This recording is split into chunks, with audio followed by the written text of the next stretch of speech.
gave great value for money. That's another point. So I would definitely recommend it. Hello, everyone. So today we have Gerhard from Dr. Pappert Consulting, and he's the founder of the company. They work primarily in healthcare space. He was one of our attendees in last year's not just Amaze Conference, but also the Amaze Mastermind. So today we're gonna understand and listen from him. How was his experience and everything? So before that, Gerhard, welcome to the show, and could you please tell us about yourself and your company to the audience? Right. Hey, Ravi, nice to see you again. It's been a while. Yeah, amazing experience. So what I do, I'm a scientist by training. I have a small team with medical doctors and scientists, and we do marketing for medical companies, biotechs, some pharma, some medical technology. So basically making all the laboratory stuff, the diagnostic stuff, interesting, accessible for different audiences like doctors, patients, scientists. And we do classical content marketing, websites, white papers, infographics, and some campaigns and the usual SEO stuff around that. And that's how I also found you on your conference last year. Good to see you. Would you like to tell the audience how was your overall experience of coming to India and then attending Amaze Mastermind and Amaze Conference? All right. Honestly, I could not have asked for a better introduction. It was an amazing time, both on the business side and also on the travel side. I love to travel, and I normally stay at least half of the year in other countries. So I have my home base in Germany, and then I go to Asia for the winter, or Mexico, or other places. So India, I was always curious, but also my friends, they send me all these memes of, you'll get sick. All my friends actually went to India, got sick. So honestly, I wasn't sure what to expect. Of course, it has all the amazing culture and the spiritual sides. It also has poverty, and it has like challenges. So getting there in a group where you and your team organized it so well, it was really an amazing insight into the country. We've seen, I think, 5 or 6 different places within that week. Also traveling together in a group of, like-minded entrepreneurs, where you make connections, you have business conversations, and it's just very casual and natural. So during Mastermind, one of the things which we saw was the friendships that developed out of all those 7-8 days that we spent together, and all those conversations that happened. I still remember, I think, hundreds of such conversations which I had with everybody throughout those 7-8 days. How about you? Do you remember any of those conversations? And if yes, what was that one conversation that actually either changed your life or your business, or you still remember that conversation? What is that one conversation? Well, let me give you a few. So obviously it was a small team, just enough so you can actually build some connections to everyone. A few people I already knew from another business community. Alan, who also gave a speech, for example, on sales training. That was also an older connection. All these little nuggets, sometimes it's casual stuff. Like Ted, I remember he talked about people trying to stuff all these keywords into text, and it's annoying for the writers, and then just add like a carousel of additional stuff that is more technical. So there will be the SEO conversation, the human conversation for people who actually want to read that. Sounds basic, but it's actually it's very useful. When I tell it to clients, they also get it. Mads gave a good presentation on like building a team and also delegation. It's a thing that I find it difficult, delegating stuff.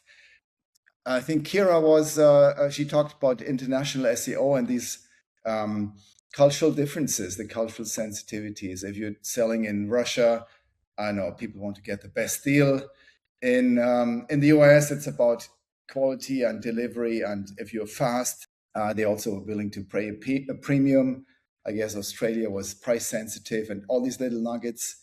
I also really liked Navneet's talk on the changes in the SEO world when it comes to AI. That was like very hands-on and very, stuff you could just apply right away. And that's so good. So tell us more about that. How does that differ from the traditional local SEO that most of us do? What's the major three differences? So it's all B2B. So that's the first thing. And it's a long sales cycle.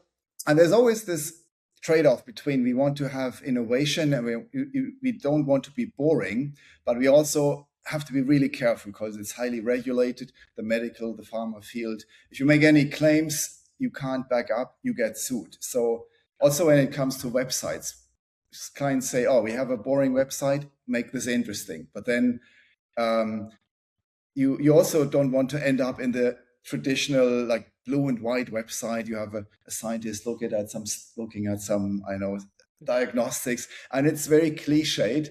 And what part of the world most of your clients are? Are they like Germany or they are like worldwide? It's actually more international than German. It's global. Yeah, and if we could just take this whole conversation towards Amaze a bit, because I was talking to few other people in last couple of weeks, and that's what they said me that Ravi, we are based in, let's say, US. We have most of our clients in US. Why should we come to Amaze conference? Because India is not our market. So do you think does it matter or like that you should only go to conferences which are happening in the regions where you are serving the client? Is it like really very important? It's a good question. So all the technical stuff, obviously, that's universal. So it doesn't really matter if you're sitting in India or in fact, all the technical work is often done offshore, or let's say you have American agencies, and then the actual tech implementation is done somewhere else. Of course, you do have the technical, the cultural differences, as we just talked about. Also, I think aesthetics, like design, there's a difference, but that is a different topic. I mean, the speakers, you had people from all over the world. You had, I think, 10 nationalities even in that mastermind. Also, it's more fun, if you can combine travel and work, and why should it be in your home country only? That gives a chance to visit other countries. But that's cool. So let's say if you have a friend sitting somewhere in the globe, like in Europe or US somewhere, and if he gives you a call that, hey, Gerhard, I was looking at this amazeconference.com or amazemastermind.com, and I saw that you were part of Amaze last year. What will you say to that friend about Amaze 2026? Okay. First of all, it will be highly inspiring. It will be a lot of fun. And just because it's maybe a place they wouldn't consider immediately, and have an open mind, that's important. Get inspired, and also expect some high quality speakers and very helpful, easy to connect to experts. And I think that all speaks for itself. And you gave great value for money. That's another point. So yeah, I would definitely recommend it. Awesome, thank you. So let's do a few quick rapid fire type of a thing where you don't have to think, you have to just give whatever comes to your mind. Okay. So in 2026, what wins, SEO or AI or both? Both. One word to describe Amaze 2025. Amazing. Last question. If you want to dedicate a song to Amaze 2025, what will be that song? It had to be this. I don't know the title, but I know the artist, the Punjabi MC. I read up on this song, and it's actually an English guy, and they made it in Malaysia. But it's so Indian, and it has this happy, energetic sound. I think this is my India song. Thank you for being our guest at Amaze Voices. This is the podcast which we are doing with all the attendees who have attended last year, so that we could understand what we did well, how we could improve, and what else we could bring to Amaze 2025. And for all the people who are listening to this podcast, if you are still thinking whether you should go or not, If you are in some other part of the country, of the world, let's say you're sitting in US or UK or Australia, and you're still trying to find a reason to come to India, listen to this podcast. And I'm pretty sure you'll find your reason, because in business, it is said you have to take decisions, because when you take decisions, you get an outcome, whether positive, negative, that's a separate thing. But taking decision in your business is very important. So if you are coming to Amaze Conference, I'll be your host. And if you see me there, give me a hi. I'm more than happy to have nice and long conversation with everyone coming to Amaze 2025. Thank you, everyone. And thank you, Gerhard. Thank you for coming on the podcast. Thanks, Ravi. Pleasure.